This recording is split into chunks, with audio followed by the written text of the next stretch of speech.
Well, thanks everyone for showing up for this amazing reading tonight. Three poets whose work I admire very much, and in their unique ways, who all stretch the boundaries of language and imagination. I'm going to talk about all three of them first, and then let them get on with their reading. So we'll start with Martine Bellen, who Joanna Furman writes that Martine writes poetry as if language itself were a living being, something between a sea creature and a compassionate ghost. Martine herself has stated that her newest book, An Anatomy of Curiosity, which came out with MadHat Press, my press, which I'm delightful to have published, explores the paths away from daylight thinking. Martine is the author of 9 other books, including This Amazing Cage of Light, new and selected poems from Spuyten Duyvil, The Vulnerability of Order from Copper Canyon, and Tales of Murasaki and Other Poems from Sun and Moon, which won the National Poetry Series. And then, of course, we hear from the amazing Peter Gizzi, who has said himself that the sensory data recorded in his poetry is both a fiction of consciousness and the physical reality of his own nervous system. Peter is the author of several collections of poetry, most recently Fierce Elegy, Now It's Dark from 2020, and Archaeophonics, which was a finalist for the 2016 National Book Award, all brought out by Wesleyan. Carcanet in the UK released his new unselected poems, A Sky Burial, in 2020. Peter teaches poetry and poetics at UMass Amherst. Amanda Petrush in the New Yorker said that Peter Gizzi's best poems exist on a different plane, as if he has achieved and is writing from a transcendent vantage most of us only strive for. And Cole Swensen, Cole herself has stated that her poetic questions often revolve around the social and personal impact and potential of aesthetics, from which orchestrates our sense of balance, leads us beyond the self, and yet continuously brings us back to the importance of the superficial, the reality of the surface. Cole is the author of 19 books of poetry, a collection of hybrid poem essays came out in 2021 from Nightbow Books, Art in Time, and a volume of critical essays, Noise That Stays Noise, UMichigan Press, a book of philological essays on poetics, and is shortly, well, it was just released, from Shearsman. Cole also translates both poetry and art criticism from the French. It's a great delight to hear all three of you today. Thank you so much for coming up to Cambridge.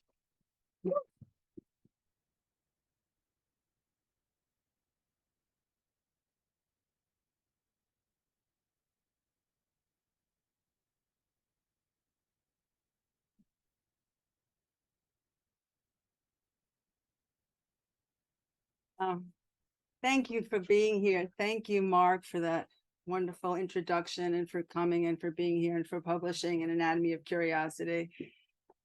And I'm so delighted to be reading with Cole and Peter, and that their new books have just come out. I'm thrilled I'm thrilled to be here. Thank you, James, for having us. And James Graham is here, and James did the art for the cover, and so thank you for doing that.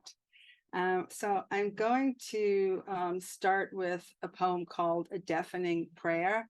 And some Native people at the beginning of the ceremony will say, hello, relatives, as a reminder that we're all related, we're all relatives. And I want to dedicate this poem to all of the people who are embroiled in war right now, and as a reminder that we're all relatives, and all children are our children, and all elders are our elders. A deafening prayer. Ignites ionized air, night's holy grail, night's only prayer. An autonomous prayer careens into auto bardo, speeds through HVO lanes, flowing in the 6 directions. Chanting a drone prayer, a rune prayer, Rumi's prayer. Decaux pray a cocoon prayer in woodlands with rings, silent owl wings, and invertebrate things with ancient stone forces and surfaces and winding roads to root prayer. Dew beads coat spider webs and pop-up mushroom stands we stand on at dawn while praying, counting breath, counting mala, counting on goddesses to paw rosy earth for a rising prayer dust that hides the dare of prayer, smudging sage and time to reveal prayer's sliding doors, the deals in prayers, impossible to conceal the stridulating cicada prayer, scratching their shells, their freedom bells, their undulating prayers. The murmuration of prayer flight crossing the empty, responsive prayer night. Wind as soul of the newly dead, the shroud fold it rides to a magnetic center of decay, the death portal prayer, our one way out. An erosion prayer, the rat's prayer, the hat prayer one wears to protect from cloudy moods. A prayer for opening or closing eyes. We watch our step as we tread on the sacred square prayer, the profane prayer, the Janus prayer rug with a gate to the star-spritzing Milky Way, lapped up by the temple cat that lodges near the root cellar prayer, the hate prayer, vote prayer, votive prayer, a passing prayer, flying prayer, snow flurry prayer, a furry prayer. Listen for the tiny prayer, one that flashes light, the blinding prayer, the binding prayer, our first prayer, the prayer before we learn to speak, prayers etched on papyrus, parchment, on imprisoned flesh, toilet paper prayers, crying prayers, dying prayers, poppy fields of prayer, each prayer strapped to song, birthed from wind. The rhizome pied prayer that unselves prayers to molting feathers, father and mother prayer, funeral prayer, releasing prayer cares, a Gordon knot prayer, a common prayer, a humming prayer, a buzzing pollinating prayer, a fertilizing prayer, broadcasting everywhere without exception. And the next poem I want to read is called Night Music. And I wrote this poem for my literary neighbors, and the poem is set in a Dorothea Tanning painting, Eine kleine Nachtmusik. And actually, Dorothea Tanning was a literal neighbor, but the other neighbors some of the other neighbors in Night Music are Barbara Guest and Emily Dickinson. There were a couple of others, and you know how neighbors are. Very often they're really helpful and inspiring, and we love them. And then sometimes they're a little too noisy, so you have to use the broom. If you live in an apartment building, sometimes you use the broom when they're dancing in the ceiling above you. Night Music. The door jamb we peep through, seep through. There, the corridor adorned with a bloody runner. We hear her tiptoe through hells, teeth-bearing halls. Pull out the tongue, decrescendo. Oh, Little Red Riding Hood is the main character, and it's Red, R-E-A-D, and writing as in W-R-I-T-I-N-G. Little Red Riding Hood takes off her ears and slips under a book cover. So amazed is she to see how Granny appears in nightwear. On a hanger hung her hood, and on a hook her head. Strangled utterance, all the better to hug you with, my dear. Our ear against the pillowed well, cheeks heartless red. One stroke, two, we are dead. though death it cannot be, for she stood up and walked among the fiends. Once upon a night, she landed on an airstrip. Snake tongue round her throat, suffocating sound, ding dong down the endless chase, doors of coarse wood locked, the one ajar. Through blighted light, helical vortex. Poor little Riding Hood knows the perils of speaking to hobgoblins who populate her sleep, while in her throat she chokes on sticky ghee. Upon the transfer of that song, Wicked Wolf took the shortest stream to Granny's unthatched home, arrived by the time she closed her lids. It was a rural Gothic, all shades assembled, 9 doors, no windows. Enter through the dome home, dripped out the mouth hole. Our ear against an icicled stream, dangling earring, a hum, a secret mirror, missive. She is afraid to own a body. It possesses the darkly night.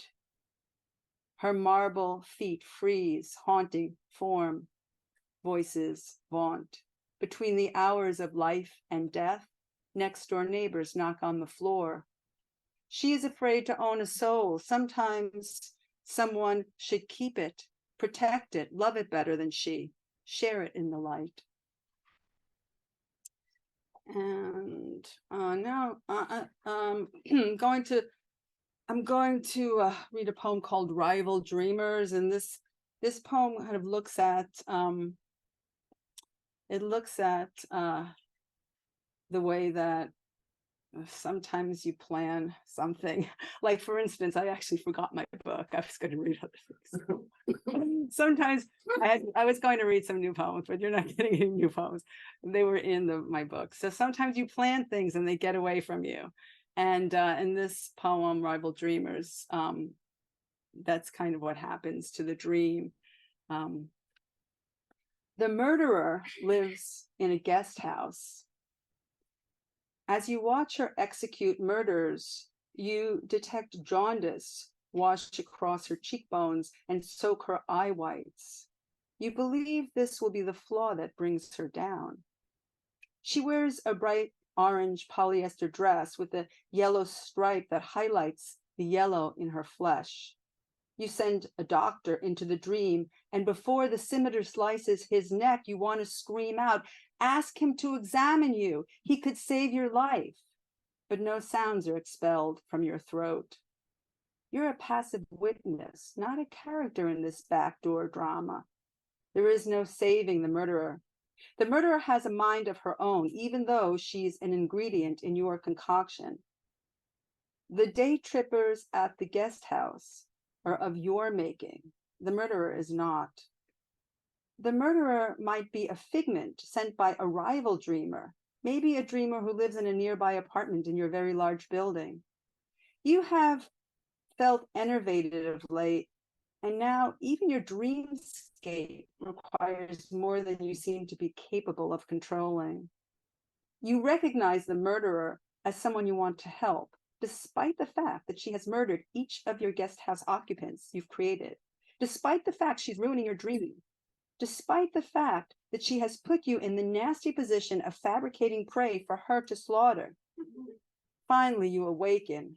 Perhaps you awaken to your role as a pawn in your own creation.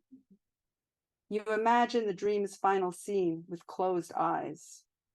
The murderer must have been caught by authorities. She wasn't really that clever, never left the guest house. Any detective sent by a rival dreamer would have noticed the murderer was the one guest house resident who hadn't been murdered. Severed limbs scattered about the anteroom, blood-stained floral wallpaper and Persian rugs. You imagine your dream rival has continued the dream to its natural conclusion now that your figment has been unceremoniously eliminated. Or maybe the murderer is dead, you consider. Surely a life of crime leads to an untimely demise. Or, as the murderer hadn't visited a doctor, her jaundice would have caught up with her, even if her murder spree had not. Whichever fit conclusion was that of the murderer, you surmise you will never set closed eyes on her again. When you drift back to sleep, the guest house appears before you, though years later. You know time has passed because it is your dream, and dreamers have such insights. You have returned to the scene of the crime, and again feel convinced the murderer is in prison or dead. Even though you are located in the murderer dream, you are in a different dream. You often conjure replicated locations when dreaming. It is a habit of yours. Your dream enters the guest house. To your surprise, she is there, the murderer. She is many years older, though her flesh has remained jaundiced, and she wears the same orange polyester dress with yellow stripe, fabric significantly faded. The murderer is standing behind the hospitality desk, checking in guests you have not sent to the dream, gainfully employed. And like I said, I really didn't time it, but I'm thinking that's probably 15 minutes, approximately. Not quite. One more. Okay, I'll do one more. Okay, I'll do one more. I'll do one short. It's like I said, I timed it. I was all ready. I'm happy to listen. Oh, thank you. Okay, I'm gonna do. Let's see, what can I do? I'm gonna do.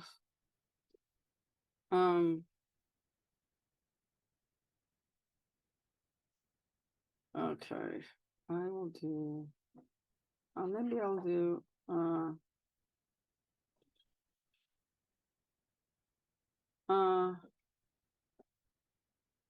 Oh, I know what I'm going to do. Okay. I'm going to do. Oh, I like this one. It always helps. It's one of the ones I really, really like. I don't know whether people like it as much as me, but I really like this one. It's a poem called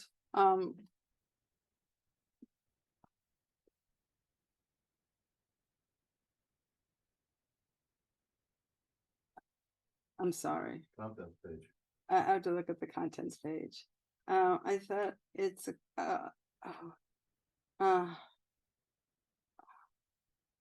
I'm so sorry.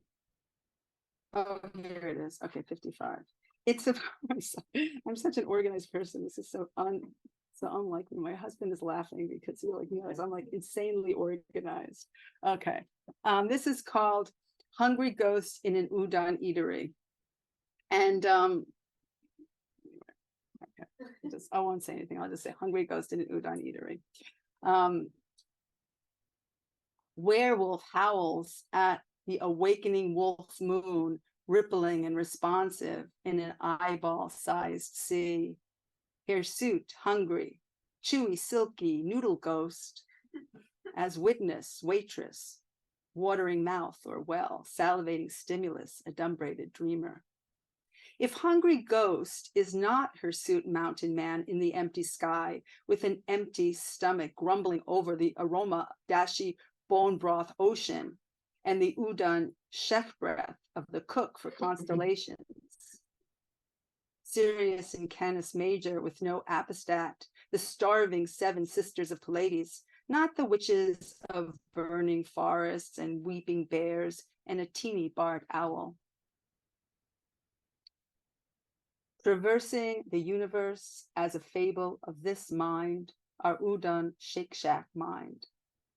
There is an arachnid crafting us dinner. We are the shellfish, the meat fat, the wolf look of the bone soup, seeing the hungry diner. Is the diner eating the deer or the deer eating dinner? Hungry ghost ear is hearing the cook avoiding an uncomfortable conversation by slipping out of language off the tongue of spitting waves into primordial soupy matter, drained sand from dilating tidal force currents, devoured by ferocious nocturnal devotion. Thank you.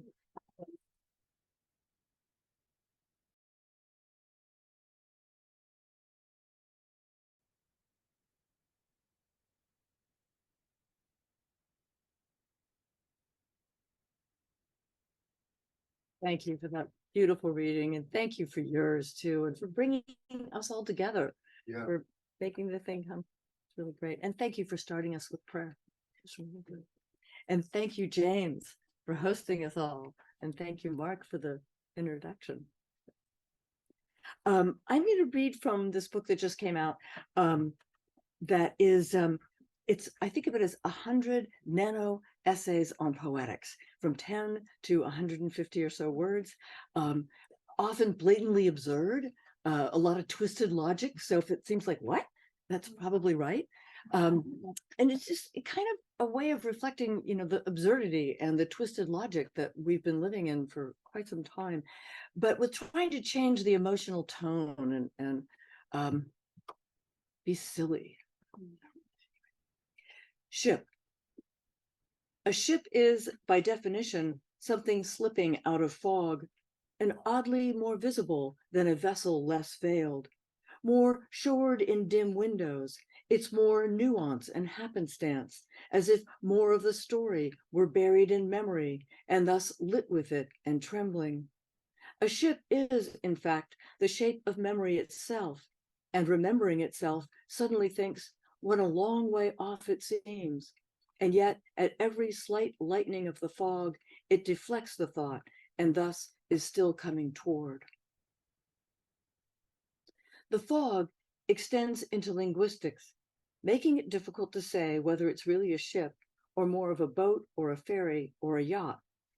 The ambiguity embeds, even in shrouds, and the woman in the foreground shifts her shawl, thinking that all we are is largely veiled, though it may be more apparent in seaports, where the mist lifts the seawall that she's sitting on, which turns out to be a ferry after all, and already underway.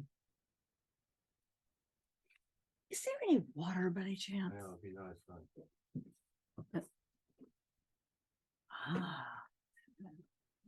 That's amazing. Thank you so much.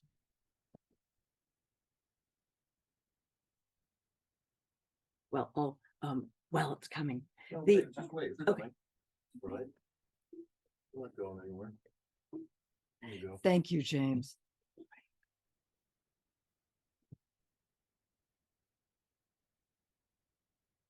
The uncountable. Is there such a thing as a non-quantifiable line?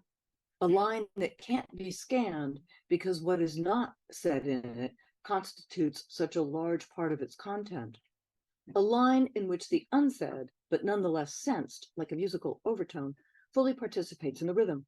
And yet, as it isn't there, it can't be counted. The result is that these overtones continue unchecked, out of the reach of the leash of quantification, which means that the line can never end. Who was it who said, it's not the notes you hit, but the ones you don't? Miles Davis. A related statement, paraphrased from a Kaja Silverman lecture. There is in every painting and every photograph something that cannot be seen. And similarly, there is in everything thinkable at least a twinge of the unthinkable. The thinkable is there to mask it, is there to protect it, for both the invisible and the unthinkable are incredibly vulnerable. Raw, they haven't yet developed shells, not even edges. Keep on thinking, knowing that you're saving something very fragile from the damage of daylight. Connote. I wonder if you can use words in such a way that only their connotations, not their denotations, get activated. To connotate, as one might cogitate or contemplate, a state chosen for its particular relation to thought, so that it's not the definition, always restrictive, of the word that comes into play, but its fields of association, its overtones and undertones, those always expansive, radiating zones of suggestion and implication, in the middle of which gapes the strangely blinding blind spot of the impossibility of precise literal meaning, suggesting in turn that language at heart is always an absence. But then I thought, that's a practice that might lead to a greatly restricted vocabulary, as some words just have far richer connotative fields than others, while some have none at all. And as I thought that, I started looking around. I was on a crowded street with an open market on one side and a school and a park on the other. And I found myself searching, unsuccessfully for a single word for anything in the scene, be it noun, verb, or modifier, whose connotative possibilities didn't greatly exceed its denotative ones. More radiance. Somewhat related, perhaps each phoneme sends out waves that radiate spherically, each with its unique inherent qualities, which include color, so that any word is composed of many of these, and they overlap like spherical Venn diagrams, all transparent so that they color each other, making every word a visual chord and every sentence a kaleidoscopic aerial orchestra. Some branches of early humans had the optical ability to perceive them, but since they overwhelmed the visual field, blotting out tigers, cliffs, and other details of the landscape, that branch of our ancestry disappeared in exact relation to the development of language. Ducks. Watching a duck land on a lake, that amazing way that they glide across just the top millimeter of water. Hearing a duck land on a lake, grazing through your ear at just the same depth.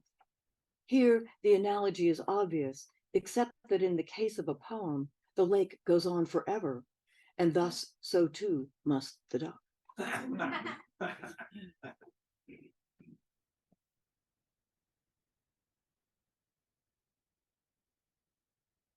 Parks. I was sitting in a public park reading when my eye was caught by a line of ponies passing along a path a ways away, each with a child on its back. And then my eye was caught again, this time by the photo on the cover of the book that the woman seated between me and the ponies was reading, which featured a line of small horses, each with a rider, filing off in the opposite direction. And that actually happened. It's the only thing in the book that really did. But I just thought, wow, that's kind of amusing. And this is for a local resident, Fanny Howe, in honor of her essay, Bewilderment, and it's titled Bewilderment.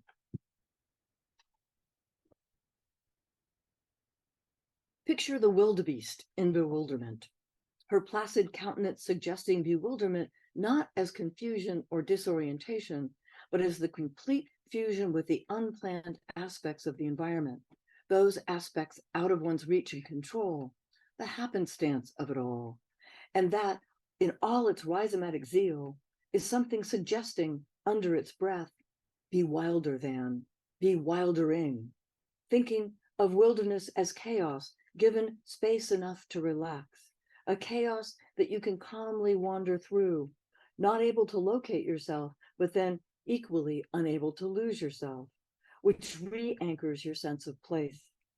Much concern has been raised about the virtual world's unearthing our sense of place. But place is always unprecedented, always has been, as it is not a physical location, but the occupation of an intersection of the four dimensions. It can't occur unless you're there, and you always are. Or location is simply the wild that branches into idleness and becomes an idyll, and so we decide to stay for a while. Metaphor. A friend recently used the not unfamiliar metaphor of literature as landscape. And while I worry that metaphors are inevitably reductive, this one does point toward a field model that intrigues me. I'm thinking of field in the archaeological sense, of someone's doing field work, doing hands-on research. And I'm wondering how writing might similarly engage the hands, might be able to incorporate that uniqueness and kinetic vitality. And maybe this is just another way of looking at handwriting, but it would be wonderful to find a way to let that vitality mark the final piece, to be able to read a printed page, for instance, and know without a doubt, perhaps from the beauty of the finish, that it was made by hand. More metaphor. The literature's landscape metaphor reverberates with echoes that I've often felt between poetics and the writings and work of the landscape activist Gilles Clément. For instance, he's spoken of harvesting clouds for seeds with the amazing phrase, unthinkable landscapes are already being designed by the sky. It's the sort of phrase that makes you say, Okay, done, nothing more to be said, but that in the same breath fills you with the urgent need to carry it on. And just to be clear, he's not speaking metaphorically, but literally. Winds whip the seeds of grasses and other vegetation up into the air, often to extremely high altitudes, where they get embedded in clouds, from which gardens rain down, entire in their parterres, or whole forests, seemingly random and perfectly balanced, which is more or less the dream form of the free verse poem. Language in motion. I'm also thinking of written, oops, nope, can't do it. I have to do the one more. Sorry about that. So if clouds can be harvested for seeds, we should also be able to harvest the air for words. Once a sentence is spoken, regardless of whether or not it is heard, its vibrations must remain and remain traveling. How long before the wind or other weather or other impediments distort it beyond comprehension? And what inventive, even poetic variations might those words achieve before that state is reached? Language in motion. I'm thinking also of written language as a wave of migrating elements, swarming in different combinations through books, poems, newspapers, telegrams, etc. Perhaps as soon as the book is shut or the note refolded, the words and letters swarm on. I was thinking about this because I saw that strange arrangement of starlings known as a murmuration this afternoon, an enormous cloud of birds over a mile away, stretching and condensing, constantly changing shape, suggesting language in its state of permanent flight, endlessly regenerative and equally endlessly repetitive.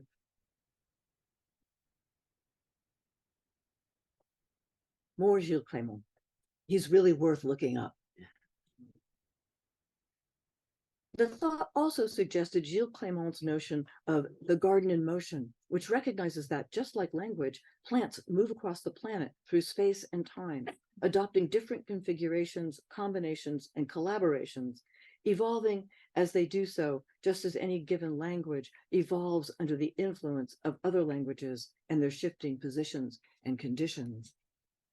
And from there, one might go on to think of Clément's concept of the third landscape, neglected zones that, because no one is managing them, foster biodiversity, which suggests a parallel in third languages, such as slangs, minor languages in the Deleuzian sense, and subverted languages in the sense of those nuanced to evade surveillance, from Pig Latin to cryptograms.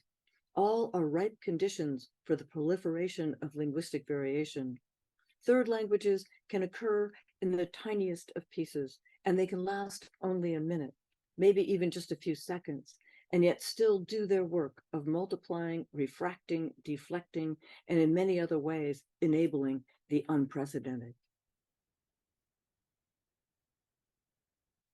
Shadows. There's a shadow on my hand. It's where my eye felt. It's where my eye fell, not where my eye is falling. It's the tense that makes it stain. That the tense of a verb has a physical effect. That the act of sight, so different from that of seeing, becomes this mark. And so, how does the gaze sear? It's its blandness. The gaze is always largely limpid.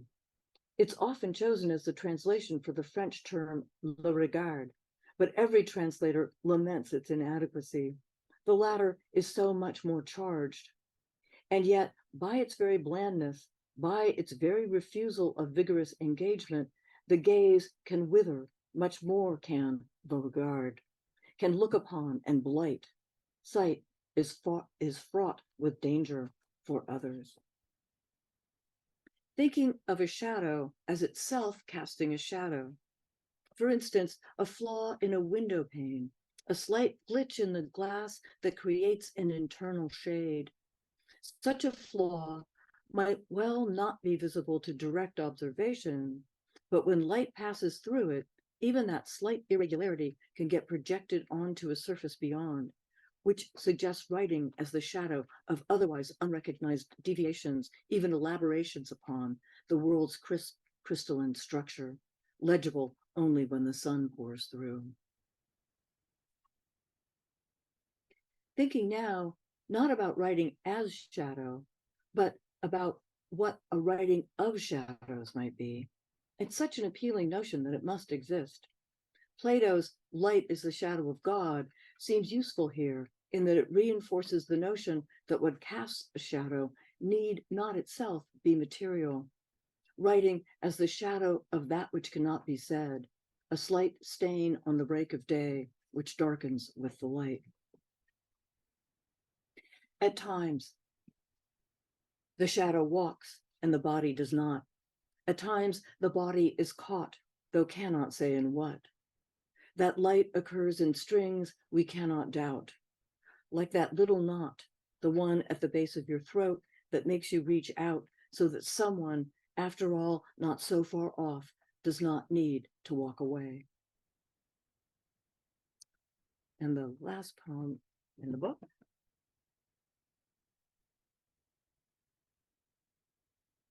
Ought. Watching the otter pass through the daughter. She's almost 5 and she's learning to read.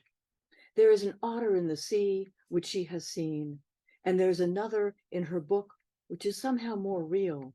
Or rather, it's not that the animal that she saw in the water is less so, but that this one in the book, it's not so much the picture, but the letters that seem to give it a living beyond its body, which she expresses by not being quite able to put it into words. Thank you.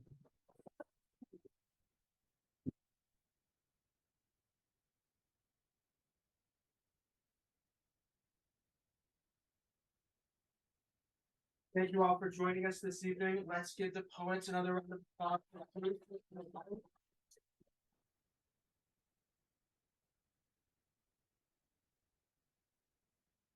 Thank you all for coming. If you could please move your chairs up against one of the walls, we have some books for sale. Poets will be signing books.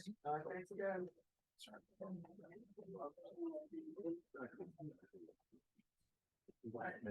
Yeah, yeah.